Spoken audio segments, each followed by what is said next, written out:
Salam, selamat pagi Bapak Ibu. Ya, suaranya masih bisa lebih kencang lagi. Salam, selamat pagi Bapak Ibu. Wow.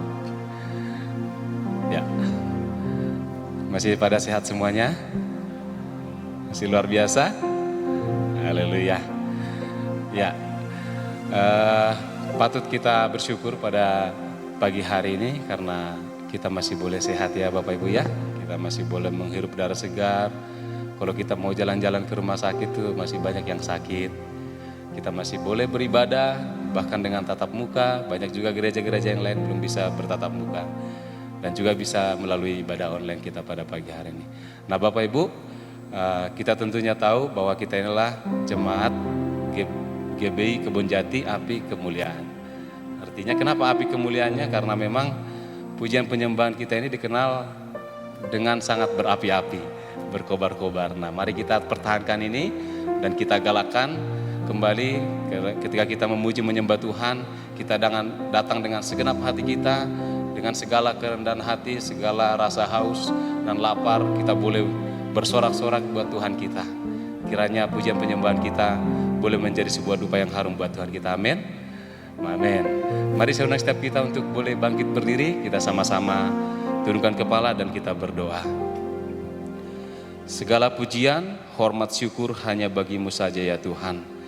Allah kami yang hidup, kami mau mengagungkan Engkau. Dan biarlah Engkau boleh disenangkan di atas puji-pujian kami. Bertahtalah Tuhan di atas puji-pujian kami. Terima kasih Bapa, terima kasih. Kami siap memuji menyembah Engkau, Raja di atas segala Raja, Tuhan di atas segala Tuhan. Setiap kita yang siap memuji menyembah Tuhan, sama-sama katakan amin. Mari berikan say hi ya buat saudara-saudara kita, buat yang ada di samping kanan, samping kiri. Ya, boleh dengan berbagai ekspresi kita. Amin. Siap memuji menyembah Tuhan kita? Siap? Oke. Ya, mari kita satukan suara kita, satukan hati kita. Kita memuji menyembah Tuhan kita. Haleluya. Boleh semua bertepuk tangan sama-sama dengan saya.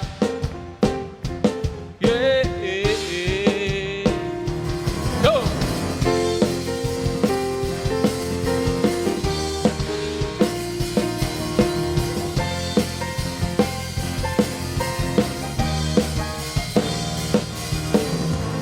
Terpujilah nama-Mu Tuhan,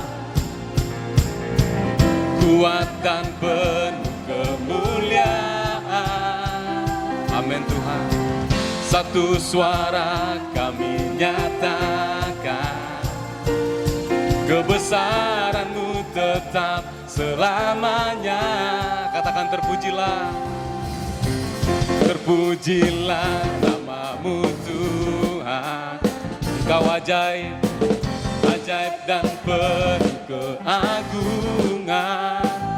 Mari satukan hati, satu hati kami nyatakan, kerajaan-Mu kekal selamanya. Wow, oh, oh. Wow, oh, oh. Engkaulah Raja atas dunia, yang menghancurkan kutu dan membebaskan jiwa. Kami bersorak, bertepuk tangan. Engkau Tuhan berjaya dan memerintah untuk selamanya. Yeah. Boleh lebih kencang lagi tepuk tangan kita buat Tuhan. Sama-sama nyatakan. Yo. Terpujilah Kau aja Tuhan, ajaib dan penuh keagungan. Satu hati kami nyata, kerajaan-Mu Tuhan, kerajaan-Mu kekal selamanya. Katakan oh, oh. Oh, oh, oh. Oh, oh, oh. Engkaulah Raja atas siapa? yang menghancurkan. Amin Tuhan. Dan membebaskan jiwa, kami bersorak, bertepuk tangan.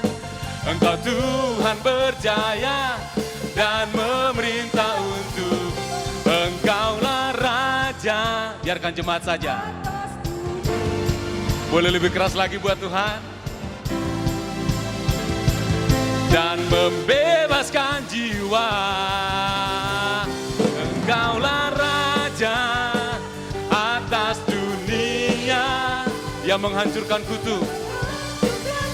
Amin. Dan membebaskan jiwa, kami bersorak, bertepuk tangan. Engkau Tuhan berjaya dan memerintah. Katakan sekali lagi, Engkaulah Raja atas siapa? Amin. Yang menghancurkan kutuk dan membebaskan jiwa, kami bersorak, bertepuk tangan. Engkau Tuhan berjaya dan memerintah untuk selamanya.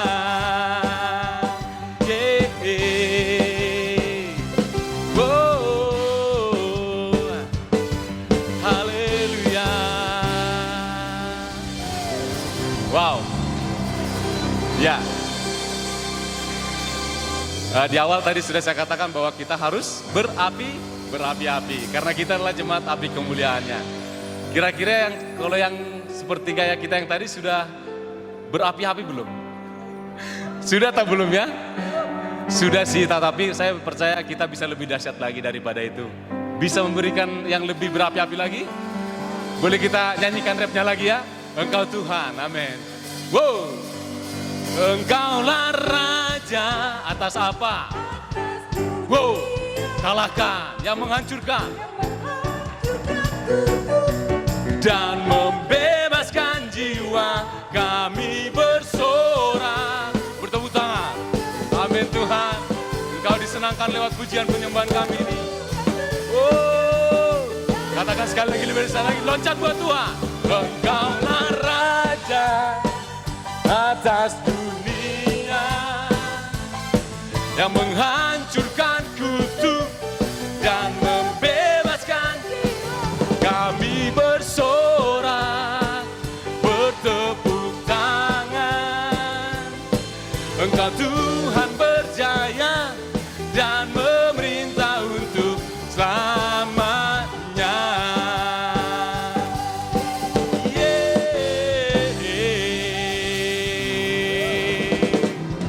Haleluya. Terima kasih. Silakan duduk Bapak Ibu. Tetap bersemangat, kita tetap fokus kita sama Tuhan. Kita percaya bahwa bagi Tuhan tidak ada yang mustahil, amin.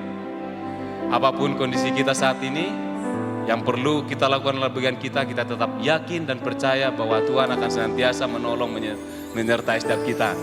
Sisanya untuk melakukan mujizat, melakukan tindakan pertolongan, itulah bagian Tuhan. Kita angkat lewat pujian ini, kita jadikan sekaligus menjadi doa kita. Amin Tuhan. Terima kasih Tuhan.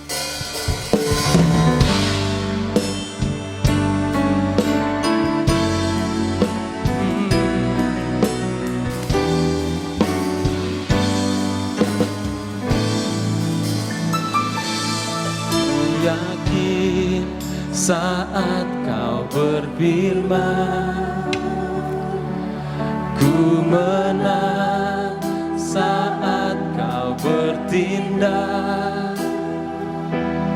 Hidupku hanya ditentukan oleh perkataanmu. Amin Tuhan, kami aman, ku aman karena kau menjaga. Kami kuat Tuhan, ku kuat karena kau menopang hidupku. Boleh setiap kita, saya undang boleh bangkit berdiri. Sama-sama nyatakan. Bagi Tuhan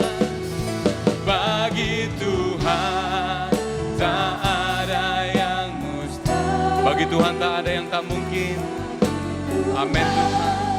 Tak ada yang tak mungkin, mujizatnya disediakan bagiku. Ku diangkat dan dipulih. Katakan, bagi Tuhan tak ada yang mustahil. Bagi Tuhan tak ada yang tak mungkin. Oh, tak ada yang tak mungkin, mujizatnya disediakan bagiku. Ku diangkat dan katakan sekali lagi, bagi Tuhan dengan suara yang lembut. Bagi Tuhan tak ada yang katakan dengan iman. Bagi Tuhan tak ada. Yes. Tak ada yang tak mungkin bagi Tuhan. Ya Tuhan. Amin.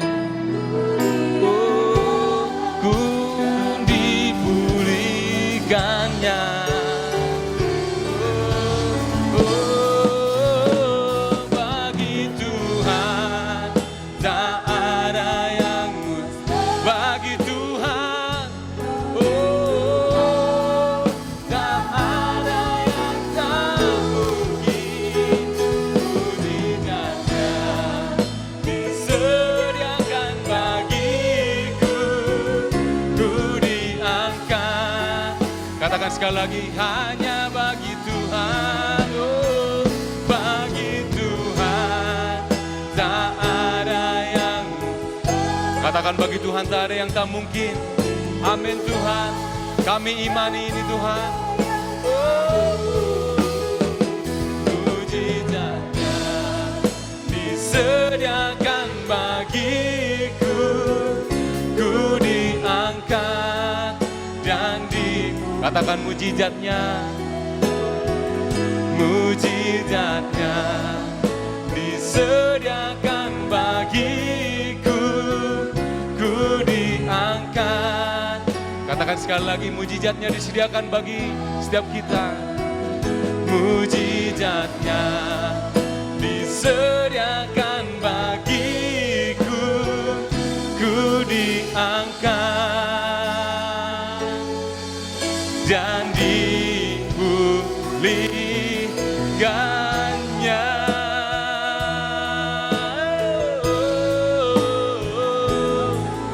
Mari naikkan sembah kita buat Tuhan. Naikkan sembahmu Tuhan. Puji Dia. Mari sembah Tuhan kita. Ucapkan syukur, ucapkan syukur. Haleluya, haleluya. Kami sembah Engkau Tuhan. Kami puji nama-Mu Tuhan. Sebab Kau sangat baik dalam hidup kami. Apapun yang terjadi, kami tetap berkata Engkau baik. Oh, haleluya, haleluya, haleluya.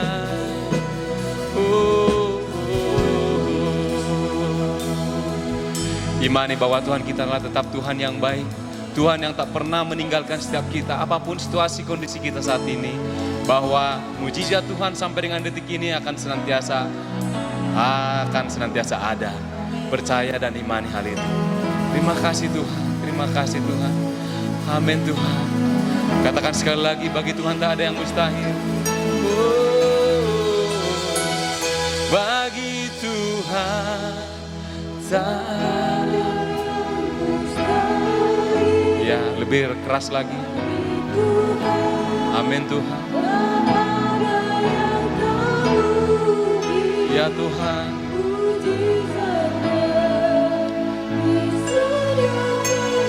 Nikmati hadirat Tuhan pada pagi hari ini. Katakan sekali lagi, masih dengan lembut. Bagi Tuhan tak ada yang mustahil. Bagi Tuhan. Yes Tuhan. Terima kasih Tuhan. Bagi Tuhan tak ada yang tak mungkin. Mujizatnya disediakan bagiku. Ku diangkat dan katakan sekali lagi, bagi Tuhan, bagi Tuhan tak ada yang mustahil. Bagi Tuhan tak ada yang tak mungkin. Mujizatnya disediakan bagiku. Ku diangkat dan dipulih. Katakan sekali lagi, mujizatnya, mujizatnya disediakan bagiku. Ku diangkat dan dipulihkannya.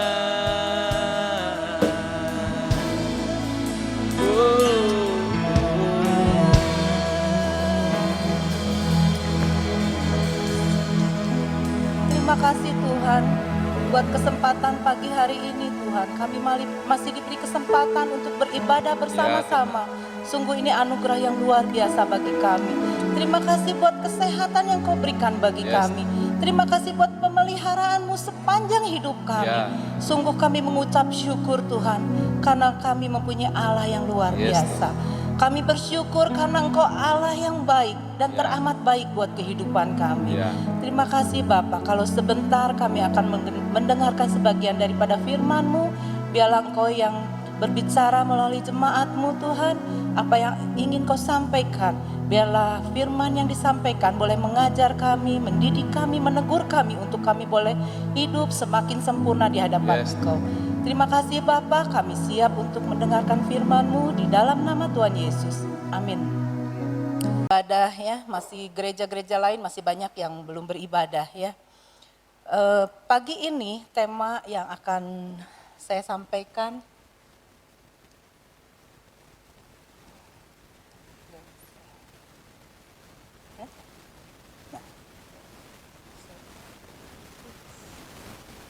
iman yang dapat dilihat. Dalam Yakobus 2 ayat 14 sampai 26 boleh kalau yang bawa Alkitab atau yang lihat di HP ya, kita buka ini karena saya gak akan bahas semuanya ya. Yakobus 2 ayat 18.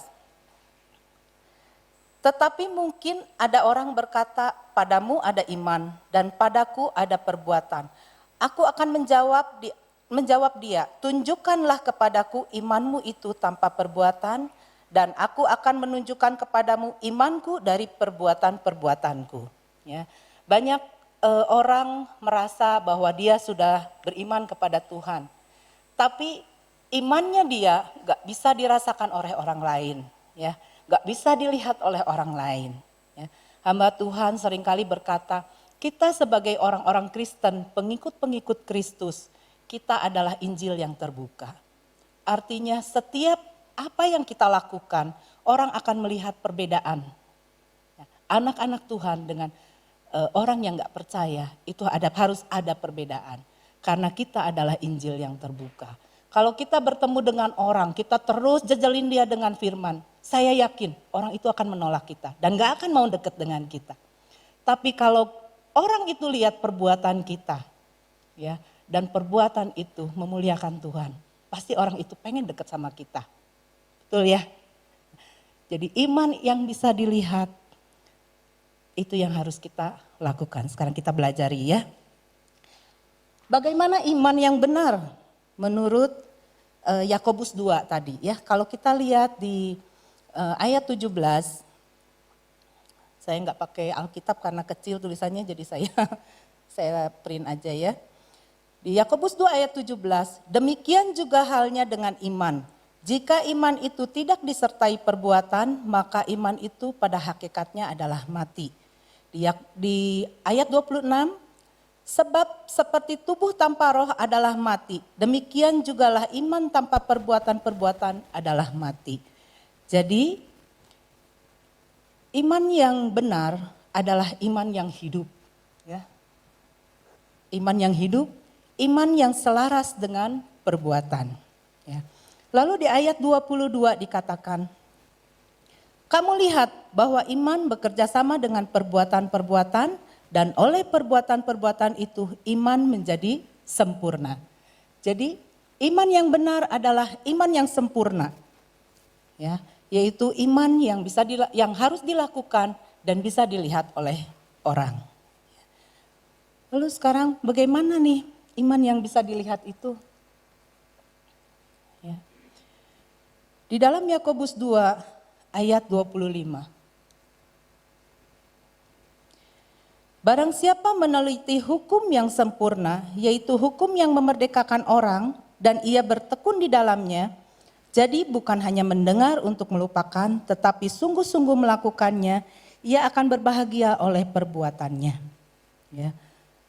Hukum yang sempurna, hukum yang benar, hukum yang memerdekakan orang, itu enggak lain dan tidak salah lagi ya, enggak bukan. Adalah Alkitab, firman Tuhan. Ya.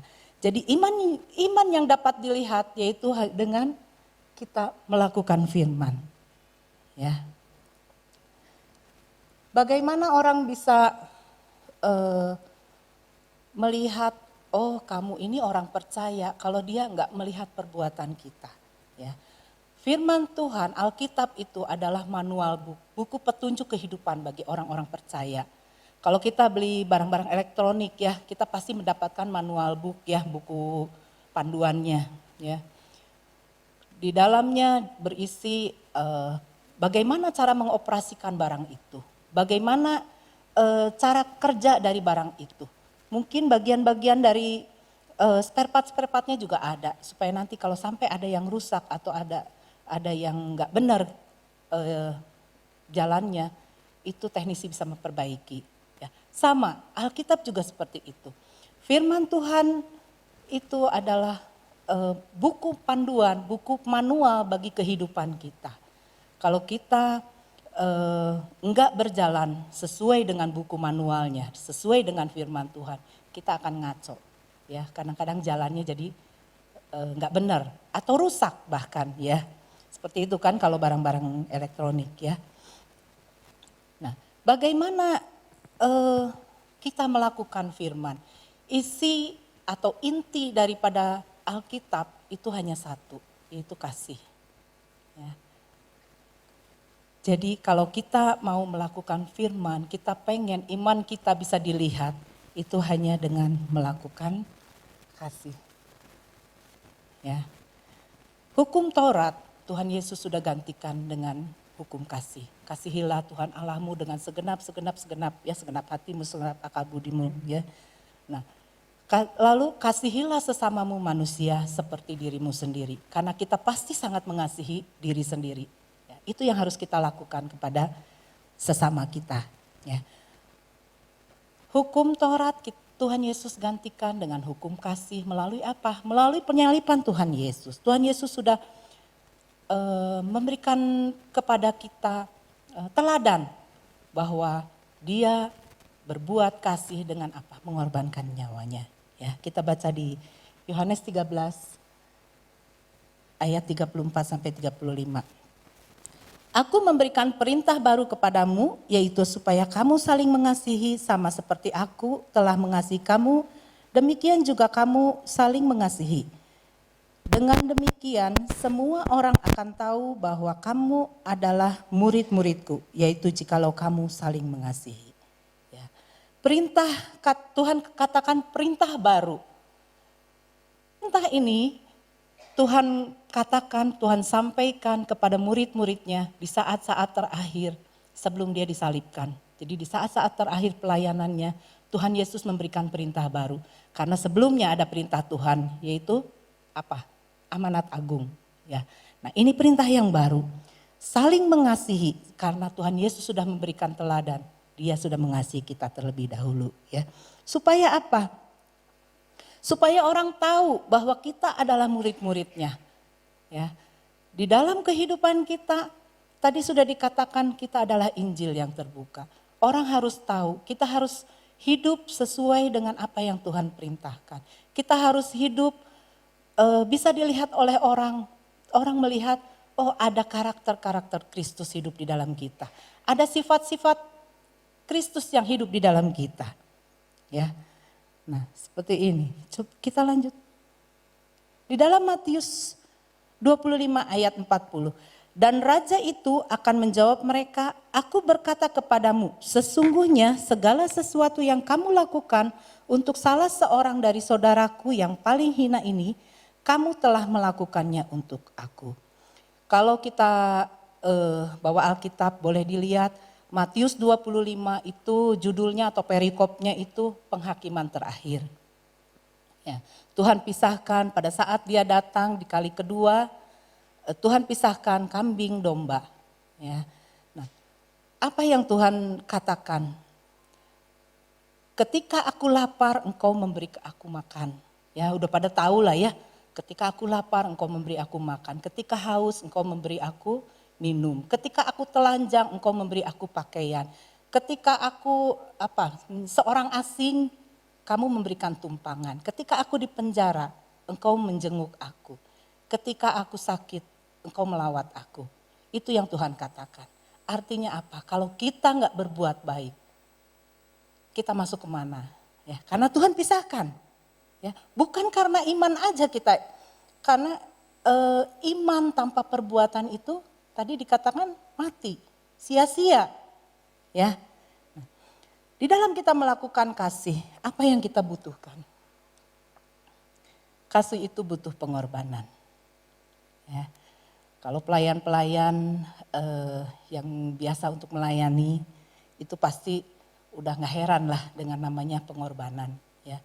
Pengorbanan apa? Waktu, tenaga, pikiran, uang, bahkan perasaan. Kadang-kadang orang yang kita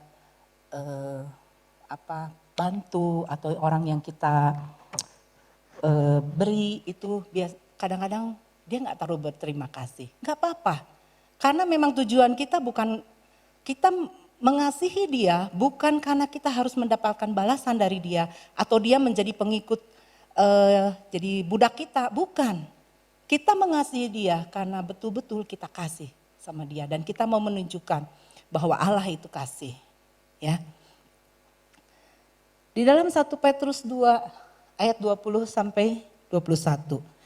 Sebab dapatkah disebut pujian jika kamu menderita pukulan karena kamu berbuat dosa, tetapi jika kamu berbuat baik dan karena itu kamu harus menderita, maka itu adalah kasih karunia Allah. Jadi Tuhan katakan kalau kita berbuat kasih, kita menderita, itu adalah kasih karunia. Kasih karunia itu apa? Anugerah Tuhan. Ya, anugerah itu apa? Pemberian Tuhan secara cuma-cuma bagi kita.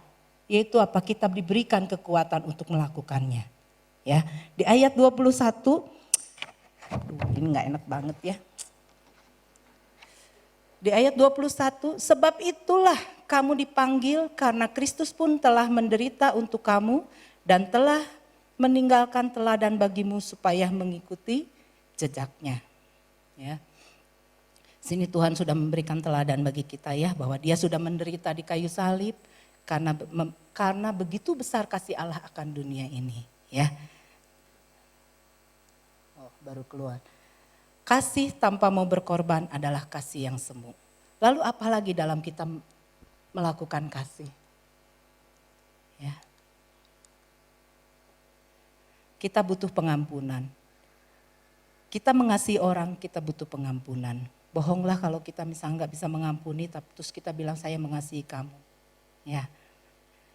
Efesus 4 ayat 32, tetapi hendaklah kamu ramah seorang terhadap yang lain, penuh kasih mesra dan saling mengampuni sebagaimana Allah dalam Kristus telah mengampuni kamu. Sini dikatakan kita harus saling, kasih itu harus butuh pengampunan. Ya, Tuhan Yesus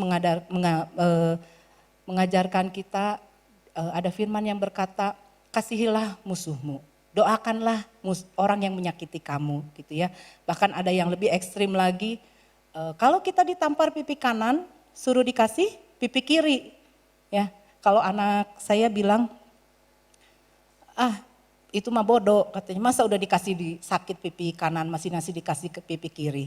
Ya. Bukan itu maksudnya. Kalau ada orang yang menyakiti kita, ya, kita akan balas dia dengan kebaikan. Sampai satu saat dia akan sadar bahwa apa yang kita lakukan karena kita mengasihi dia. Kan kadang-kadang orang yang ada yang ditegur, dengan nasihati dia nggak suka kan. Bahkan jadi balik membenci kita atau kadang-kadang jadi menjelek-jelekan kita. Gitu ya. Gak apa-apa, yang penting kita menegur dia itu karena kasih, bukan karena kita benci sama dia.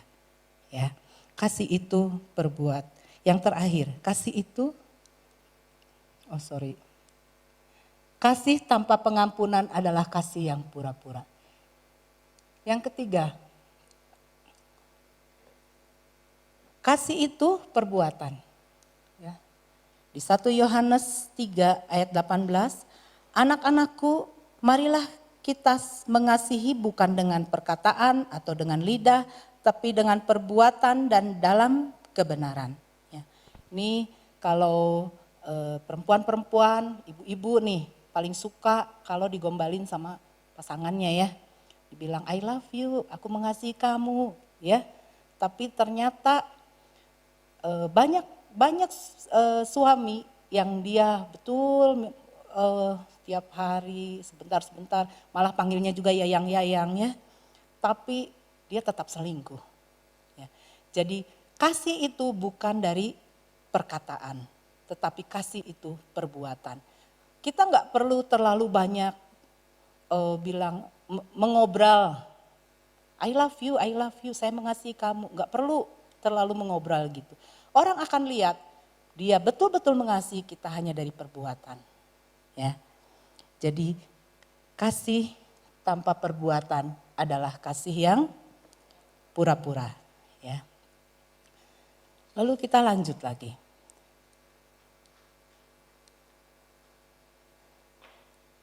1 Yohanes 4 ayat 8. Barang siapa tidak mengasihi, ia tidak mengenal Allah sebab Allah itu kasih. Bagaimana kita bisa mengasihi Allah yang gak kelihatan? Kalau orang-orang di sekitar kita, sesama kita, yang kelihatan kita gak bisa berbuat kasih. Seberapa besar kasih kita kepada Tuhan, itu bisa diukur dengan apa? Dengan kasih kita. Seberapa besar kasih kita kepada sesama kita. Kalau kita mengatakan, oh saya sangat mengasihi Tuhan, tapi kita gak pernah peduli dengan orang lain. Itu adalah apa? Kasih yang bohong ya, kasih yang kosong ya. Iman yang tanpa perbuatan katanya apa? Mati ya. Lalu di dalam Amsal 19 ayat 17 dikatakan, siapa menaruh belas kasihan kepada orang yang lemah, memiutangi Tuhan yang akan membalas perbuatannya itu. Ya. Ada apa sih kalau di orang Kristen tuh sangat terkenal, beri maka kamu akan diberi. Betul ya? Dan orang banyak melakukan karena dia punya pola pikir, oh saya harus beri karena Tuhan akan memberi kita. Ya. Saya mau kasih tahu, kalau kita memberi dengan motivasi yang gak benar, ya, dengan istilahnya kalau dagang sih ada untung rugi, ya, saya jamin gak akan dapat. Gak akan dapat, Tuhan gak akan balas. Karena apa? Motivasi kita salah. Ya. Tapi kalau kita memberi dengan ketulusan hati, dengan gak ada iming-iming beri, nanti Tuhan pasti balas kita. Karena nih kita ngutangin Tuhan, ya kan di dalam firman Tuhan. Kan Tuhan gak mungkin nih berbohong. Ya. Tapi enggak, kalau motivasi kita salah, gak akan kita mendapatkan balasan dari Tuhan. Ya. Masa pandemi ini mengajarkan saya untuk berbagi. Ya. Di masa-masa sulit kita belajar untuk bagaimana kita berbagi dengan orang-orang yang kita kenal. Anak-anak Tuhan yang seiman, bahkan orang-orang yang gak kita kenal. Kadang-kadang kita siapkan beras, kita taruh di plastik-plastik. Jadi kalau maminya Pak Hari berjemur, kadang ada pemulung datang, ya dikasih. Atau misalkan ada tukang sampah atau apalah gelandangan gitu ya. Dia selalu kasih, kita siapkan satu hari beberapa biji gitu ya. Nah, Dan masa berbagi kasih itu, saya betul-betul merasakan apa yang di dalam firman Amsal 19 ayat 17. Tuhan itu betul-betul gak mau berhutang dengan kita. Ya. Jadi waktu kita baru terpikirkan, saya baru berpikir, aduh kasihan ya guru-guru, karena yayasan kami punya sekolah yang sosial, guru-gurunya pun gak dibayar gitu ya. Kadang kita cuman kasih mereka seberapa yang kita dapat dana atau yang kita punya dana dari teman-teman, dari rekan-rekan yang lain gitu ya. Nah, kita akan bagikan sama mereka. Tapi karena masa pandemi ini sekolah tutup, ya berarti kan kita juga nggak ada apa istilahnya, kita nggak pernah bisa sharing-sharing dengan teman-teman gitu ya. Tapi baru kita terpikirkan seperti itu, bagaimana ya nasib guru-guru ya. Tahu-tahu besoknya datang temannya Pak Hari, sebenarnya bukan teman dia karena yang teman sekolah itu adiknya dia, itu kakak iparnya. Dia datang ke rumah, dia bilang pengen ngobrol. Nah, setelah waktu ngobrol-ngobrol itu tahu-tahu dia bilang, Har ini ada dana, boleh disalurkan kepada guru. Wah, saya bilang ajaib juga. Baru kita memikirkan, Tuhan nggak mau berhutang kan? Jadi belum kita melakukan sesuatu, belum kita kasih pinjaman sama Tuhan, Tuhan udah bayar duluan daripada saya utang, dia bilang begitu ya. Itu baru seperti itu. Terus kita baru memikirkan, aduh kasihannya anak-anak yang di sekolah Alkitab itu yang biasa membantu kita pelayanan. Biasa kan kalau dia membantu pelayanan, setiap bulan kita suka kasih mereka PK gitu ya, untuk mereka, kehidupan mereka. Nah di masa pandemi, sewaktu sebelum pandemi, itu ada donatur yang biasa memberikan mereka makan. Tapi karena pandemi ini kan sekolah libur, berarti kan gak ada yang kasih mereka makan. Aduh, saya udah berpikir bagaimana, tahu-tahu ada adiknya dia bilang, kok itu uang yang harus saya bayar, kan saya ada beli barang sama dia. Gak usah dikasih sama dia, sumbangin aja, apa kemana lah, mau ke panti asuhan, panti jompo atau apa. Sari bilang, boleh gak dikasih ke anak-anak sekolah Alkitab? Oh iya boleh. Lihat ya luar biasanya Tuhan. Baru kita berpikir, aduh ini orang-orang yang kita kenal, anak-anak Tuhan, yang dia dirumahkan, yang di PHK, yang gak bisa kerja karena pandemi ini. Gimana ya nasib mereka? Tahu-tahu teman-teman ada yang mau sumbang, saya sumbang minyak, saya sumbang gula, bahkan ada satu pengusaha perkebunan di Subang, dia siapkan kita beras. Butuh berapa boleh? Saya beli beras 1 ton, kamu butuh berapa? Coba sampai seperti itu. Saya betul-betul merasakan bahwa apa yang Tuhan firmankan itu bisa saya alami. Mujizat Tuhan itu luar biasa. Dia betul-betul nggak mau berhutang. Ya, dan saya belum memiutangi Tuhan sudah bayar duluan. Saya bilang ini benar-benar luar biasa. Saya bilang baru terpikirkan, belum saya jalankan. Tuhan udah langsung sediakan dulu semuanya. Ya. Di dalam Kolose 3 ayat 4. Kenakanlah kasih sebagai pengikat yang mempersatukan dan menyempurnakan. Ya. Dua tahun yang lalu kami dipercayakan untuk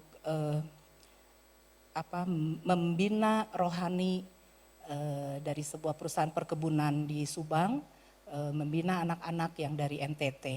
Ya. Mungkin ada beberapa juga yang sudah pernah lihat juga ya pelayanan kami di sana. Nah, di sana kita pelayanan setiap hari Minggu kita harus berangkat ke sana. Butuh kasih, butuh pengorbanan, butuh waktu, tenaga, bahkan uang. Makan ya, karena pulang ibadah itu bisa setengah 7. Itu kalau mereka pulang harus masuk ke dalam hutan, ada yang jalan kaki, ada yang pakai motor.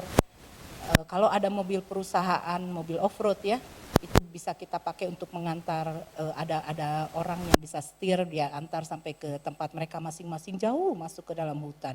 Karena saya pernah mengunjungi mereka di tempat mereka tinggal ya, benar-benar di hutan lah, gelap, dan cuma satu rumah kecil jauh-jauhan gitu ya.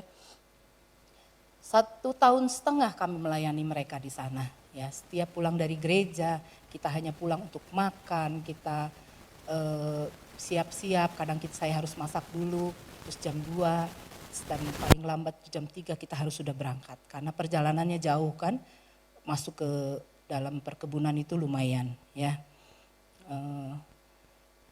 Itu di sana kita lakukan, kita mau lakukan bukan karena kita mendapat apa-apa. Karena kita mengasihi mereka. Anak-anak itu memang dari lahir sudah Kristen. Mereka sudah tahu yang namanya Tuhan. Tapi untuk baca firman aja mereka nggak pernah. Untuk buka Alkitab aja mereka nggak bisa. Ya, karena ada beberapa juga yang nggak bisa baca juga. Ya, jadi mereka hanya Kristen karena turunan. Ya, jadi kita bina mereka, kita ya beruntung juga. Dulu Jeremia selama 1 tahun lebih itu dia nggak pernah komplain karena dia nggak pernah pergi ke mall. Karena setiap minggu dia selalu ikut ke Subang. Saya bilang ikut aja sama Ii, nanti pulang dianterin. Nanti kan mami pulang, karena saya kalau pulang tuh kan jam 10, jam 11 malam baru nyampe di rumah. Tapi dia enggak, aku mau ikut mami aja. 1,5 tahun dia seperti itu. Ya saya bersyukur Tuhan kendalikan dia. Biasa kan dia mana mau seperti itu. Anak-anak kan pasti pengen ke mall lah, pengen jalan-jalan kan. Nah, jadi untuk membagikan kasih itu kita butuh tadi apa? Pengorbanan. Itu yang sangat-sangat besar, pengampunan dan perbuatan ya. Kenakanlah kasih sebagai pengikat yang mempersatukan dan menyempurnakan. Janganlah kita jemu-jemu untuk berbuat baik, karena apabila sudah waktunya kita pasti menuai. Ya, karena Tuhan gak mau berhutang. Selama masih ada kesempatan, pakai kehidupan kita untuk menjadi Injil yang terbuka. Pakai kehidupan kita untuk berbagi dengan sesama. Ya, terutama kepada saudara-saudara kita yang seiman. Ya, itu di Galatia 6 ayat 9 sampai 10. Perlihatkanlah iman kita kepada sesama orang lain. Supaya apa? Supaya orang bisa melihat kasih Kristus itu ada di dalam kehidupan kita. Supaya orang bisa melihat kasih Kristus melalui apa yang kita lakukan kepada mereka. Jangan sampai seperti tadi di Matius 25. Boleh nanti di rumah dibaca ya. Matius 25 itu penghakiman terakhir. Tuhan katakan bagi orang-orang yang gak berkenan kepada dia. Dia bilang, nyahlah engkau orang yang terkutuk. Karena apa? Pada saat aku lapar, kamu gak beri makan, terus seperti itu. Tuhan ulang-ulang itu kata-kata itu. Ya, jadi jangan sampai iman kita kepada Tuhan itu sia-sia hanya karena kita gak berbuat kasih. Karena inti dari firman itu, inti dari Alkitab, inti dari manual buku kita adalah kasih. Ya, kenakanlah, saya ulang-ulang terus, kenakanlah kasih sebagai pengikat yang mempersatukan dan menyempurnakan. Supaya kita sesama pengikut Kristus, kita boleh saling terikat, saling terkait, ya saling bersatu karena kasih Tuhan. Ya, karena kasih itu nanti akan menyempurnakan kita. Ya, terima kasih, puji Tuhan. Saya undang untuk pemain musik WL. Jangan jemu-jemu kita untuk berbuat baik. Jangan jemu-jemu kita untuk berbagi kasih. Ini firman Tuhan hari ini. Ingat terus, jangan kita egois, kita hanya mementingkan diri sendiri. Berbagi kasih bukan berarti kita harus ngasih uang, bukan. Berbagi kasih itu banyak cara, dengan perhatian kita. Ya, dengan kita memberikan saran, nasihat kepada orang. Jangan kita, orang sudah bersalah, orang udah jatuh dalam dosa, kita tekan terus dia. Jangan, itu namanya berbagi kasih. Kita nasihati dia dengan kasih, kita rangkul dia. Amen. Ya, supaya orang itu bisa melihat Tuhan. Supaya orang itu dapat merasakan kasih Bapa itu melimpah ke dalam kehidupan dia. Melalui apa? Melalui kehidupan kita. Ya, Tuhan Yesus memberkati. Pasti